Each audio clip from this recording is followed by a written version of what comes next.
বন্ধুরা বলো তো এটা কি জিনিস? কারা কারা চেনো? এইটা হচ্ছে ওই রবার রবার গাছের আঠা। গাছ থেকে আঠা কেটে এইভাবে ড্রামে করে এনে এইভাবে শুকায়। এই রাবার আবার অ্যাসিড দিলে এরকম জমে যায়। জমানোর পরে এইগুলো আবার রোদ্রে এইভাবে শুকাতে হয়। রোদ্রে শুকালে এরকম রাবারের প্লেট তৈরি হয়ে যায়। এগুলো সব রাবারের প্লেট। এই প্লেটগুলো আবার মেশিনে দিয়ে প্রসেসিং করে আমাদের এই বাইকের টায়ার তৈরি হয়। Bike, cycle. এই দূরে যত পাহাড় দেখা যাচ্ছে সব রাবার খেতি হয়। আর এই পাহাড়ের উপরেই এই গ্রাম্য জীবন।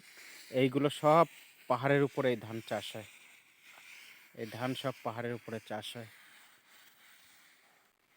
চারিদিকে পাহাড়, মাঝখানে রাবার খেতি, ধান খেতি। ওই দূরে যে পাখা দেখা যাচ্ছে ওই পাহাড়ে সব ধান চাষ করে, রবার খেতি করে। এটা সব পাহাড়ের উপরে। ওইগুলো ওই পাশ দিয়ে সব রাবার বাগান, এগুলো সুপারি বাগান।